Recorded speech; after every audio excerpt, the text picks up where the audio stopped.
শিরীষ গাছের ছায়ায় লুকিয়ে থাকা রঙের গল্প।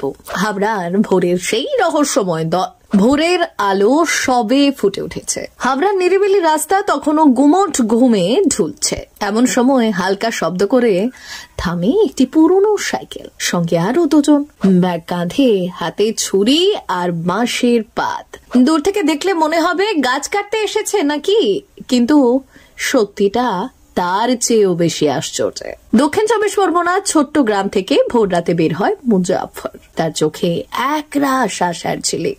গন্তব্য হাবড়া, কারণ এখন শীতের শুরু, আর এই সময়ই শিশু ও শিরীষ গাছে জন্মায় সেই বিশেষ ছত্রাক, যে ছত্রাক কেউ গুরুত্ব দেয় না, অচেনা, তুচ্ছ, গাছের গায়ে সাদাটে দাগের মতো দেখায়। কিন্তু মুজাফরের কাছে এটাই মূল্যবান সোনা। আস্তে, খুব আস্তে তুলে নাও, গাছের ক্ষতি যেন না হয়। নরম গলায় বলে ওঠে মুজাফর। তারা ছুরি চালায় না কেটে নেওয়ার জন্য, বরং শুধু তুলে নেওয়ার জন্য।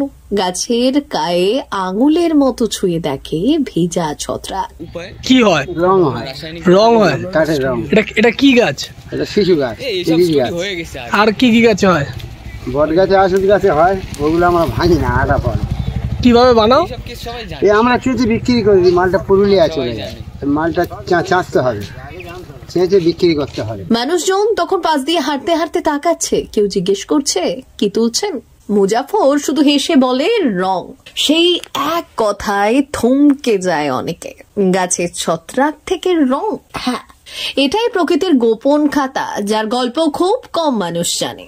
সারা সকাল ছত্রাক তোলা শেষে তারা ফিরে যান অস্থায়ী আস্তানা। সেখানে ছত্রাকগুলো বিছিয়ে রাখা হয় ছায়ায়। 3 থেকে 4 দিন ধরে বাতাসে শুকোতে থাকে সেই সব সাদা ধূসর টুকরো। রোদে রাখা যাবে না, প্রকৃতির রং নষ্ট হয়ে যায়। এ যেন প্রকৃতির সঙ্গে চুপচাপ এক সমঝোতা। এভাবে শুকোতে শুকোতে বদলে যায় ছত্রাকের গুণ। তারপর কাঠের খোল বা পেষণ যন্ত্রে গুঁড়ো হয়। গুঁড়ো থেকে আসে রঙের জন্ম। লালচে, বাদামি, হলুদ, ধূসর, সবাই প্রকৃতির সন্তান। মুজাফরদের সংগ্রহ শেষ হলে সেই ছত্রাক দক্ষিণ চব্বিশ পরগনায় প্রক্রিয়াকরণে যায়। তারপর পুরুলিয়ার কারিগরদের হাতে পৌঁছে রঙে রূপান্তরিত হয়। যে রং হাতে রং লাগলেও রাসায়নিকের জ্বালা নেই, শিশুর খেলনার জন্য নিরাপদ, মাটির প্রদীপে লাগে হস্তশিল্পে জীবন দেয়।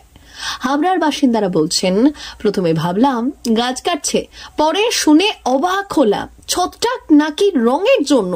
মাঝে মাঝে দেখা যায় কেউ দাঁড়িয়ে বড় উৎসাহ নিয়ে দেখছে, কেউ ভিডিও করছে। এই অচেনা কাজটা মানুষকে কৌতূহলী করে তুলেছে। রাসায়নিক রঙে ভরা পৃথিবীতে মুজাফরদের ছত্রাক তোলা যেন প্রকৃতির কাছে ফিরে যাওয়ার আরেকটা পথ।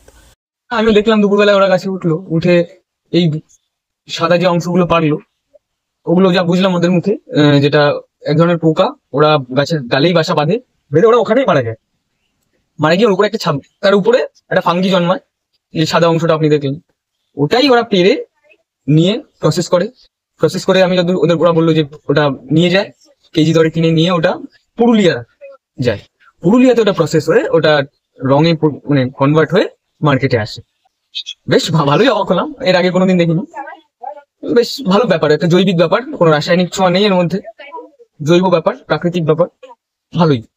মাটির গন্ধে ভরা রং, গাছের গায়ে জন্মানো জীবনের চিহ্ন, আর মানুষের হাতের পরিশ্রম, সব মিলিয়ে এক অনন্য গল্প হয়ে উঠছে হাবড়ার প্রতিটি ভোর। ব্যুরো রিপোর্ট, ভুবনগ্রাম সংবাদ।